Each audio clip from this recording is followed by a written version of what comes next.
चलिए नमस्कार दोस्तों, स्वागत है आप सभी का। और आप सभी की डेली सी टेट की क्लास स्टार्ट हो चुकी है। आपको डेली सी टेट की क्लास मिल रही होगी शाम को 7 साढ़े 7 बजे। जिनको नहीं मिलती है वो इस नंबर पर मुझे व्हाट्सअप कर सकते हैं कि सर हमें आपकी सी टेट की क्लास नहीं मिलती है। चलिए आज हम आपका बाल विकास का एक चैप्टर करने जा रहे हैं। उस चैप्टर का नाम है विकास की अवधारणा और अधिगम के साथ उसका संबंध। चलिए पहला क्वेश्चन आपके सामने लिखा हुआ है, ये लो।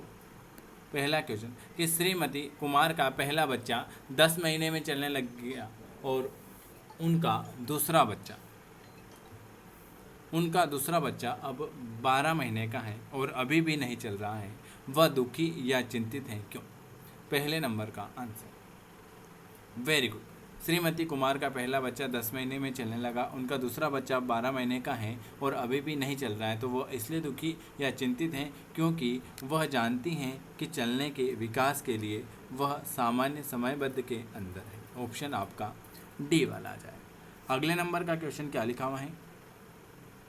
दूसरा क्वेश्चन है कि निम्नलिखित में से किसको मुख्य अधिकारी ग्रंथि कहते हैं? निम्नलिखित में से किसे मुख्य अधिकारी ग्रंथि कहते हैं? तो मुख्य अधिकारी ग्रंथि जो है वो हो जाएगी पीयूष ग्रंथि को। किसको? पीयूष ग्रंथि को मुख्य अधिकारी ग्रंथि कहते हैं।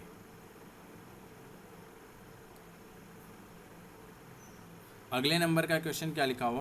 बाल्यकाल होता है। बाल्यकाल कहाँ से कहाँ तक होता है? तो बाल्यकाल जो होता है वो 6 वर्ष से 12 वर्ष की आयु में। बाल्यकाल जो होता है वो 6 वर्ष से 12 वर्ष की आयु तक होता है। ऑप्शन आपका सी वाला आ जाएगा। अगले नंबर का क्वेश्चन जो है, लो। बाल विकास को सामान्य रूप से कितने भागों में बांटा गया है? ये तो आप सभी को पता है कि बाल विकास को सामान्यतः 4 भागों में बांटा गया है। 4 भागों में। शैशवावस्था होती है जन्म से 5 या 6 वर्ष तक। बाल्यावस्था होती है 6 से 12 वर्ष तक। किशोरावस्था होती है 12 से 18 वर्ष तक। और प्रौढ़ावस्था होती है 18 से 40 वर्ष। अगले नंबर का क्वेश्चन क्या? ये आपके सी टेट में ही पूछा हुआ। निम्न में से ऐसा कौन सा कथन है जो बच्चों के विकास में परिवेश की भूमिका का समर्थन करेगा? कौन सा ऐसा कथन है? पिछली कुछ दशाब्दी में बुद्धि लब्धांक। कौन सा कथन बच्चों के विकास में परिवेश की भूमिका का समर्थन करेगा? तो ऑप्शन आपका ए वाला आ जाएगा कि पिछली कुछ दशाब्दी में बुद्धि लब्धांक परीक्षा में शिक्षार्थियों के औसत प्रदर्शन में लगातार वृद्धि कर रहा है। ऑप्शन आपका ए वाला आ जाएगा। अगला क्वेश्चन क्या लिखा हुआ है? परिपक्व विद्यार्थी अपने अध्ययन में कभी कभी भावनाओं की सहायता चाहते हैं। ऑप्शन आपका सी वाला आ जाएगा। अगला क्वेश्चन है शिक्षण का विकासात्मक परिप्रेक्ष्य शिक्षकों से यह मांग करता है कि विकासात्मक कारकों के ज्ञान के अनुसार अनुदेशन युक्तियां का अनुकूलन करें। ऑप्शन आपका बी वाला आ जाए। चलिए अगला क्वेश्चन क्या लिखा हुआ है आपके सामने, ये लीजिए। ये सब क्वेश्चन आपके एग्जाम में पूछे हुए हैं। निम्नलिखित में से कौन सा आयु समूह परिवर्तित बाल्यावस्था श्रेणी के अंतर्गत आएगा? निम्नलिखित में से कौन सा आयु समूह परिवर्तित बाल्यावस्था श्रेणी के अंतर्गत आता है? तो 9 से 12 वर्ष। कितना? 9 से 12 वर्ष। ऑप्शन आपका डी वाला आ जाएगा। अगला क्वेश्चन है, कौन सा बच्चों के संवेगात्मक विकास के लिए सबसे ज़्यादा उपयुक्त है? बच्चों के संवेगात्मक विकास के लिए सबसे ज़्यादा उपयुक्त जो हो जाएगा कक्ष का प्रजातांत्रिक परिवेश। क्या हो जाएगा? निम्नलिखित में से कौन सा बच्चों के संवेगात्मक विकास के लिए सबसे ज़्यादा उपयुक्त है? तो ऑप्शन आपका ए वाला आ जाएगा। अगला क्वेश्चन लिखा हुआ है कि निम्नलिखित में से कौन सा कथन विकास और अधिगम के बीच संबंध को सर्वश्रेष्ठ रूप से जोड़ता है? निम्नलिखित में से कौन सा कथन जो है वो विकास और अधिगम के बीच संबंध को सबसे अच्छे तरीके से जोड़ेगा?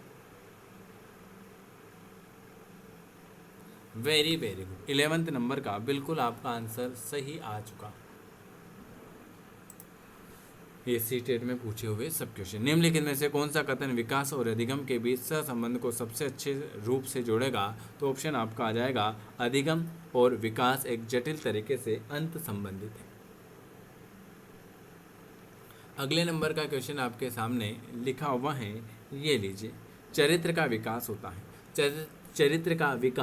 है। चरित्र का विकास जो होता है वो इच्छा शक्ति के द्वारा, नैतिकता के द्वारा, बर्ताव और व्यवहार के द्वारा, इन सभी के द्वारा। एक प्रसामान्य 12 वर्ष की आयु के बच्चों में सबसे अधिक होना संभव है। क्या होना संभव?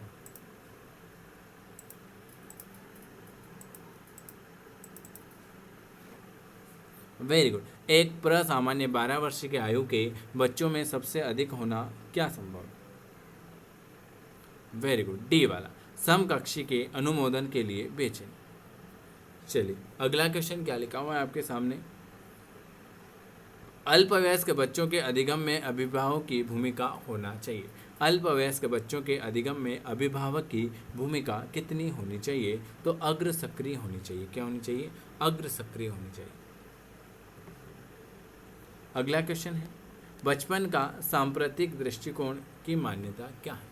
बचपन के सांप्रतिक दृष्टिकोण की मान्यता जो है वो बचपन वृद्धि और परिवर्तन का एक अनूठी अवधि है।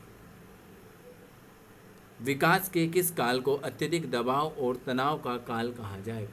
विकास के किस काल को अत्यधिक दबाव और तनाव का काल कहा जाता है? तो आप सभी को पता है किशोरावस्था को। स्टैनले हॉल ने किशोरावस्था को अत्यधिक दबाव और तूफान का काल कहा। विकास का वही संबंध परिपक्वता से है जो उद्दीपन का किससे है? तो विकास का वही संबंध परिपक्वता से है जो उद्दीपन का प्रतिक्रिया से है। शैशवावस्था में बच्चों के क्रियाकलाप कैसे होते हैं? शैशवावस्था में बच्चों के क्रियाकलाप मूल प्रत्यात्मक होंगे। क्या होंगे? मूल प्रत्यात्मक होंगे। अगला क्वेश्चन है,